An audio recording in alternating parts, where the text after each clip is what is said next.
The roar of engines shattered the early morning silence as a notorious gang descended on the Salvatore family ranch, trying to force 90-year-old Maria Salvatore off the land her family had tended for generations. They thought they were dealing with a helpless old woman. What they didn't know was that Maria had a cousin, not only famous, but also one of the toughest fighters of his time. What began as a simple confrontation would soon spark a turning point that shook the entire rural community. In the quiet hills of western Montana, just outside the overlooked town of Sandpoint, there stood a weather-beaten farmhouse that had outlived its builders. It was the kind of place where the screen door still creaked like a song from the past, and where the wind always smelled faintly of hay, pine, and old stories. Maria Salvatore, 90 years old, and still as proud as the mountains around her, stood on the front porch, cradling a tin mug of black coffee.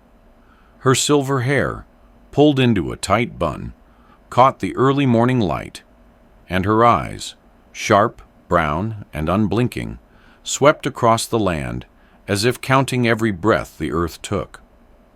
This wasn't just soil beneath her boots. It was blood, memory, and bone. Her family had worked this land for over a century.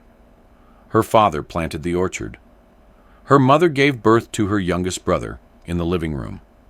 Her husband died in the rocking chair by the fireplace, and now she was the last Salvatore left.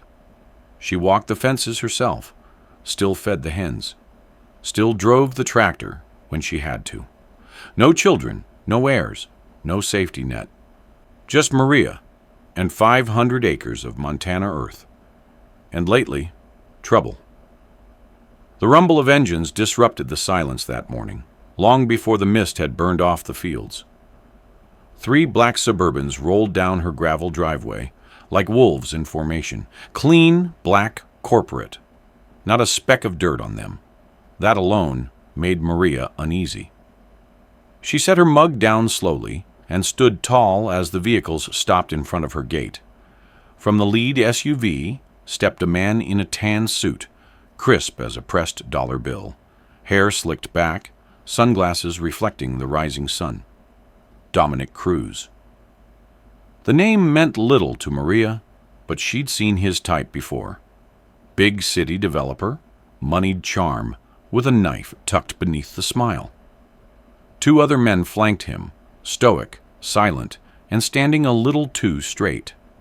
Military, or maybe ex-cops, Maria figured. She'd seen enough in her day to know how trained muscle moved. "Miss Salvatore!" Cruz called out with a voice full of syrup. "Beautiful morning, isn't it?" Maria didn't answer. She just waited. Cruz cleared his throat, stepping forward as if the land already belonged to him. "We represent a group of investors, very interested in helping this area grow. This property in particular, it's perfect. Think of it, a luxury eco-resort, horseback riding, spa retreats. It's a win-win. We're prepared to offer you more than $3 million for the whole place." He smiled like a man who expected her to fold. Maria's reply came low and firm. "This land isn't for sale. Not today. Not ever." Cruz blinked as if she hadn't understood. "Miss Salvatore, with all due respect, you're 90, alone. This place is, well, it's more than you can handle. Why not enjoy your golden years somewhere warmer? Florida, Arizona?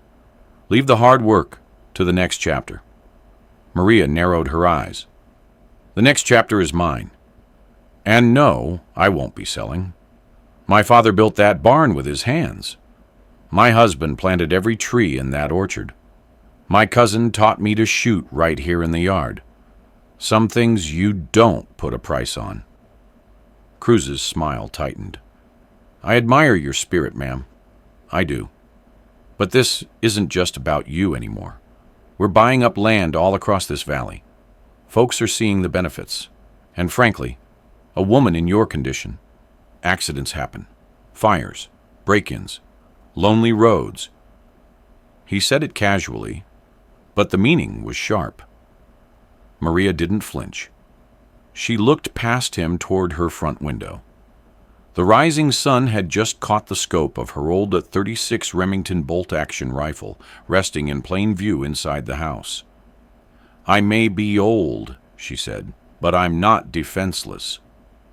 The two men behind Cruz shifted slightly, hands brushing jackets in ways Maria didn't miss. She raised a single hand, stopping them cold. "Don't make that mistake." Cruz stepped back, his smile gone. "Think carefully," he said. "No one's trying to hurt you, but this is happening, with or without you." He turned on his heel, got back into the Suburban, and the three vehicles reversed slowly down the drive, tires spitting up dust that hung in the morning air like a warning. Only when the cars disappeared over the ridge did Maria pick up her phone. She stood in the kitchen, staring at the faded wallpaper, the smell of coffee and cedar still hanging in the air. Her fingers hovered over the keypad. She didn't have many people left to call, but there was one. She pressed the name labeled Vince. The phone rang once, then again. A voice answered, deep, gravelly, unmistakable. "Maria?" She exhaled slowly. "They came." There was a pause. "You sure?" 3 cars, suits, money talk, then threats. Another pause. Then, "I'm coming." In Los Angeles, Sylvester Stallone ended the call. He was in a quiet corner of a nonprofit youth center he helped run, surrounded by photos of kids who had made it off the streets.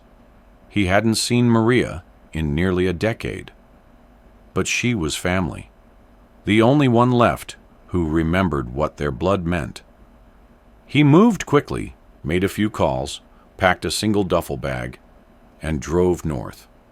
The man may have been a celebrity to the world, but to Maria, he was just Vinny from the Bronx, the cousin who once broke a kid's nose for mocking her limp back in grade school. And he wasn't going to let her stand alone. Back in Sandpoint, things started changing fast. The county issued a sudden stop order on Maria's irrigation rights.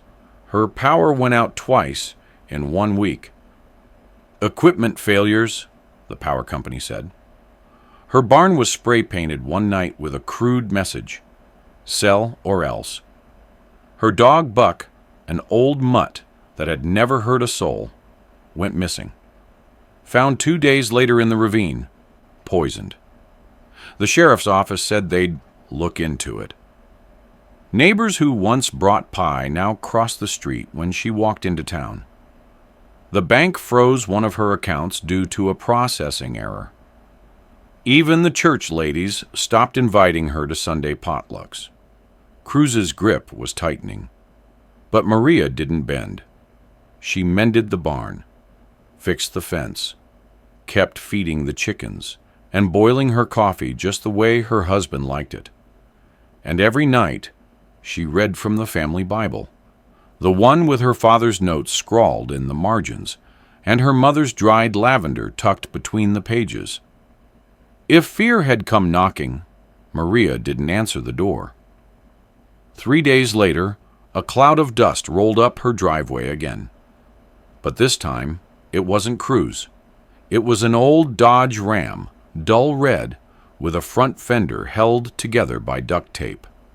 Maria watched from the porch as the door swung open and a familiar figure stepped out, broad-shouldered, gray-templed, eyes like weathered stone.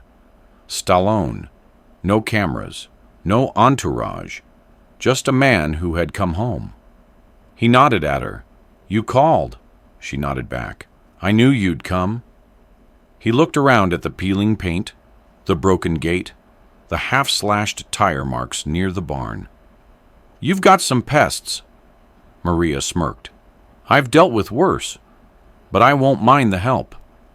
He grinned, the same crooked grin he had at 16. "Then let's get to work." And so, under the wide Montana sky, a 90-year-old woman and her cousin, who had once taken on the world in reel after reel of celluloid glory, prepared to fight not for glory, not for revenge, but for something far more sacred: home. Sylvester Stallone didn't waste time. The very next morning, as the frost still clung to the corners of the windows and steam curled from Maria's coffee pot, he walked the perimeter of the land like a man surveying a battlefield. He checked the fence lines, studied tire tracks in the dirt, made mental notes of every vulnerable point. Maria, watching from the porch, didn't interrupt. She knew that look: serious, measured, deliberate. The look of someone preparing not just to defend, but to endure. By noon, 2 other men arrived in separate pickup trucks. Reggie Carter, a retired Marine recon scout whose skin was dark as worn saddle leather and whose voice barely rose above a murmur, and Luis Mendoza, a former LAPD sergeant whose easy smile and steady hands masked the sharpest instincts Stallone trusted. These weren't bodyguards. They were brothers in arms, old souls who'd seen the worst of the world and still came running when family called. Stallone introduced them simply. "They're here for you, Maria, for the land, for what's right." They moved fast. Reggie climbed onto the roof to install a high-powered drone signal booster, while Luis laid out a network of motion sensors disguised as rusty milk cans and old birdhouses. They mapped out vantage points, escape routes, radio frequencies. They reconnected the generator, reinforced the barn doors with steel brackets, and upgraded Maria's rifle setup to include a scope that could read a license plate at 100 yards. Maria offered them iced tea and pie like any Montana hostess would, but none of it softened the steely gleam in her eyes. She didn't need protection. She needed backup. That night, as the temperature dropped and the stars blinked awake one by one, they all sat at the old pine table in Maria's kitchen. The wood creaked under their elbows. Stallone sipped coffee while Reggie worked a pencil over a topographic map. Mendoza scrolled through drone footage on his phone. Maria listened, hands folded in her lap, eyes tracking every detail. She didn't pretend to understand military lingo or surveillance gear, but she caught enough to know one thing. The men threatening her weren't just greedy developers. They were something more organized. "It's not just Cruz," Stallone said, voice low. "I've been hearing his name out west for years. He's tied in with a holding company out of Nevada, shell companies in Utah, and some dirty politicians out of Helena. Word is, they're using land like yours to build corridors, safe zones for moving product, guns, drugs, money, hidden in plain sight, just a mile from federal land. You give up this place, you give them a clean stretch from Idaho to Canada." Maria's fingers tensed slightly. "And, the town?" Mendoza glanced at her. "The sheriff's not talking. The mayor's avoiding calls. Half the county commission just voted to rezone agricultural land for development. They're already paving the road into town." Reggie looked up from the map. "They're digging in. Quiet, legal, until someone pushes back." Maria nodded slowly, her voice like dry leaves. "Then we'll push." The next day, word spread quickly through Sandpoint. Stallone's arrival had not gone unnoticed. Though he wore no suit, gave no press statement, and kept a low profile, his face was still recognizable, even under the Montana sun. People talked. Whispers turned to curiosity. Curiosity turned to nerves. Some folks started driving out to the Salvatore farm just to catch a glimpse. Mostly older folks, the ones who remembered the town before the corporate money moved in. One afternoon, a high school teacher named Jenny Harmon came by with a basket of fresh eggs. She didn't ask questions, just handed them over and said, "We're with you, Miss Maria." That same day, Mike Foster, who ran the local garage, stopped by and quietly replaced the slashed tires on Maria's truck. He said nothing. But when he left behind a brand new toolbox in the bed. Maria said nothing, but when she closed the door, her eyes were wet. But not everyone was on their side. That night, a drone flew low over the barn, its whine piercing the quiet. Reggie tracked it on radar and took it down with a slingshot so fast it barely had time to transmit. Later, Mendoza intercepted encrypted chatter on an unlicensed frequency. They were being watched. Someone, possibly local, likely trained, was feeding information back to Cruz's people. They responded with noise. The next morning, the county sent a code enforcement team to the farm with a list of violations: unregistered outbuildings, unauthorized fencing, a suddenly lapsed permit for water usage. Maria stood at the gate, hands on hips, and read them the letter Stallone had drafted the night before. One addressed to the governor's office, carbon copied to 3 national media outlets, and an old friend of his who just happened to be married to a senator. The inspectors backed off, for now, but the pressure continued. At the diner in town, Reggie overheard 2 men muttering into their phones about closing the Salvatore deal the hard way. Stallone's contact in Helena confirmed a background push by Cruz's firm to label Maria's farm abandoned land due to her age and the recent power outages. Maria received a letter threatening eminent domain. The language was legal, technical, and cold. It said the county had the right to seize land deemed strategically valuable for economic development. The public interest, it claimed. Maria folded the letter, placed it under the sugar jar, and poured herself more coffee. She didn't speak of it again. Then came the fire. Just after midnight, a blaze erupted along the west fence line. Old dry grass caught quick and burned hot. Stallone and Reggie were already up. They fought it with shovels and buckets, while Mendoza used the water truck they'd hidden near the barn. By sunrise, the flames were out. Smoke hung low over the field like a ghost. A local deputy arrived 4 hours later, took a statement, asked a few questions, then left with a shrug. Stallone watched him go, jaw set. "They're testing us," he muttered. "Next time, they won't miss." Maria didn't say a word. She walked out into the field, dragging her gloved hand through the ash. She bent, picked up a burned horseshoe her husband had nailed above the gate 40 years ago, and turned back toward the house. The next day, she made her own call.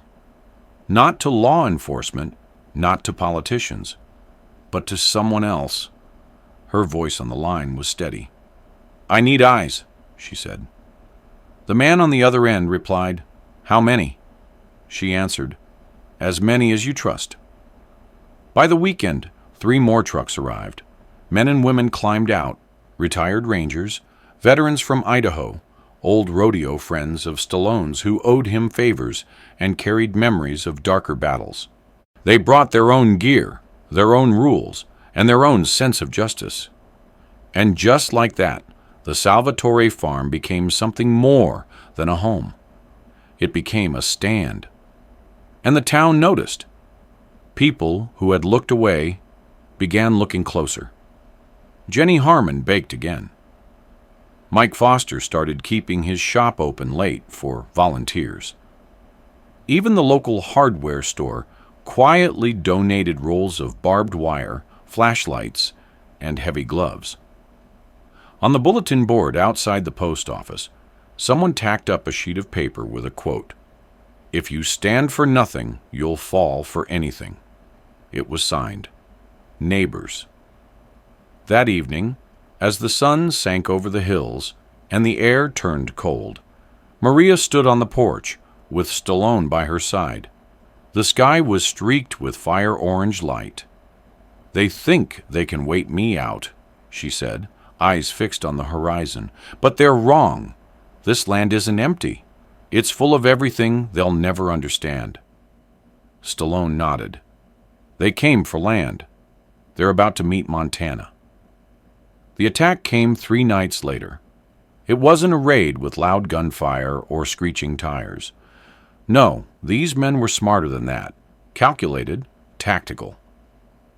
Just after 2 in the morning, a low fog rolled in over the pasture like a ghost curtain, thick enough to blur outlines, deaden sound, and mask movement.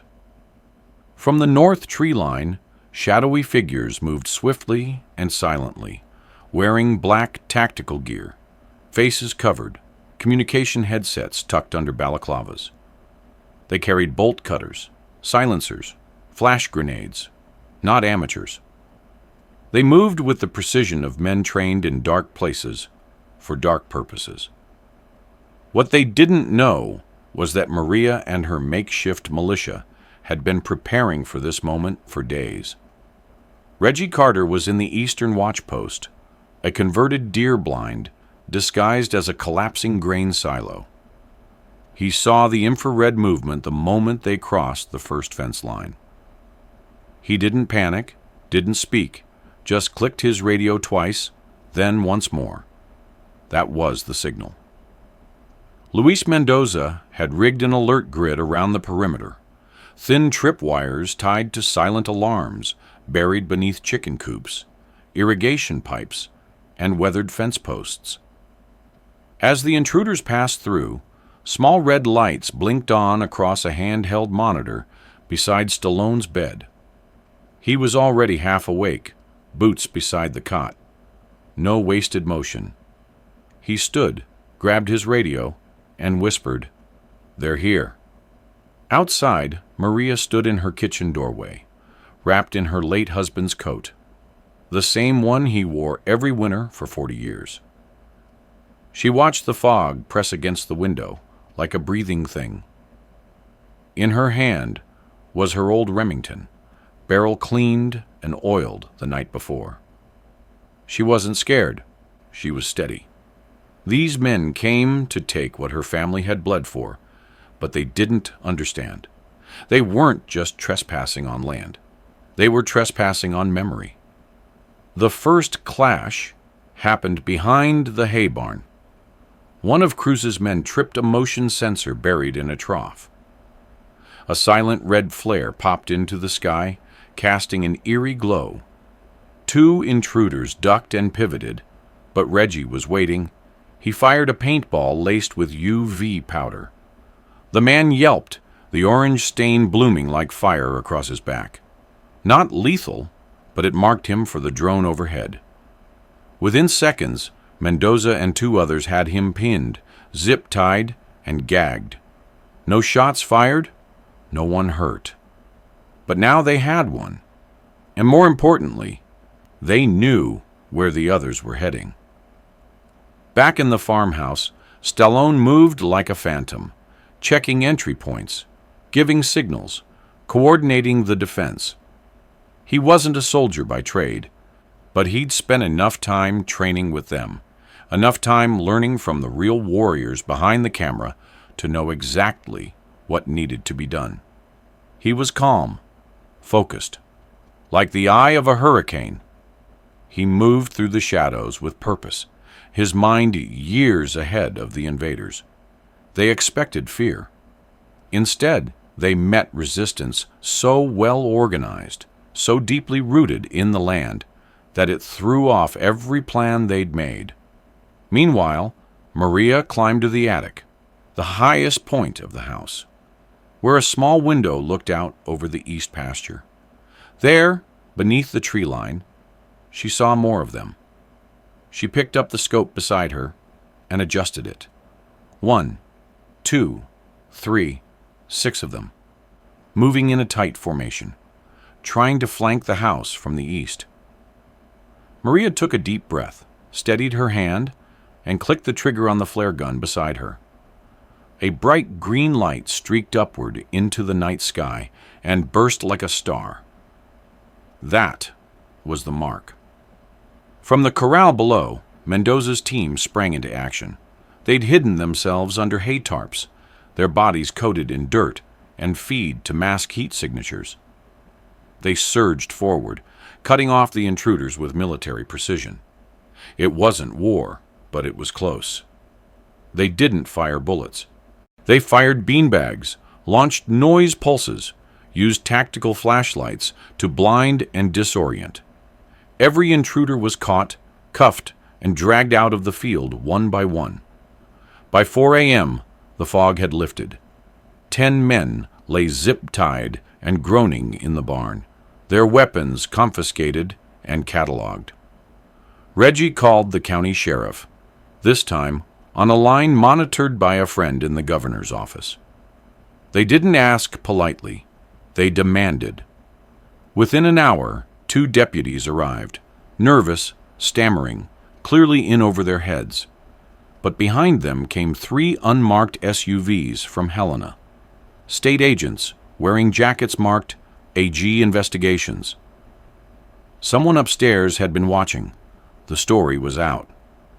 By noon, the local news van was parked out front. Maria, standing beside her porch railing in a clean denim shirt and gray slacks, gave a short, measured statement.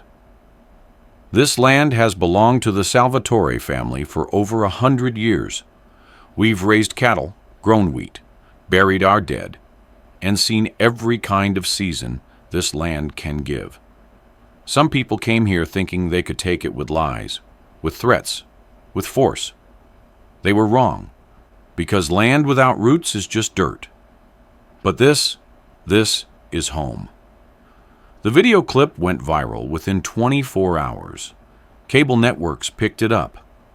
One of Stallone's old producer friends cut together a short documentary using drone footage, interview clips, and still photos of Maria standing tall beside her barn. They called it The Last Stand in Sandpoint. Viewers from all over the country left comments, messages, donations. Veterans offered to guard the land for free. A GoFundMe to help rebuild the barns raised over $200,000 in 3 days. A congresswoman from Oregon called Maria directly and asked to tour the property as part of a rural land protection initiative. Maria declined the visit. She didn't need politics. She just needed peace. Dominic Cruz disappeared.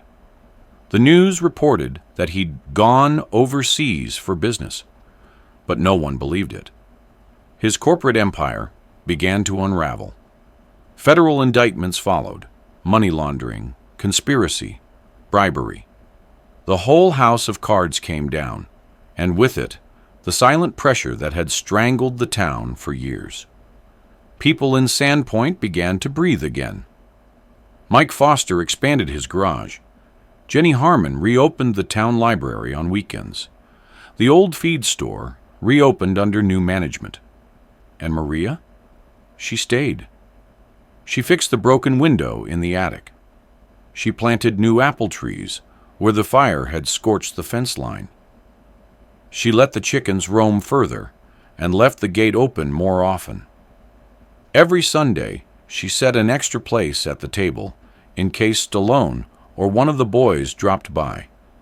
Sometimes they did, sometimes they didn't. But the table was always set. And sometimes, late at night, when the wind shifted just right, she could hear the faint echo of her father's voice, her husband's laugh, the old rhythm of boots on the porch, and coffee cups clinking. She knew the land remembered too. On her 91st birthday, a small group gathered under the wide Montana sky. Reggie brought a flag signed by all the volunteers. Luis cooked ribs. Stallone gave a short toast, raising his glass of sweet tea and saying, "To Maria, the toughest soul I've ever known, and the only woman who ever made me feel like a kid again." Maria smiled. No big speech, just a quiet nod. Because some victories don't need words.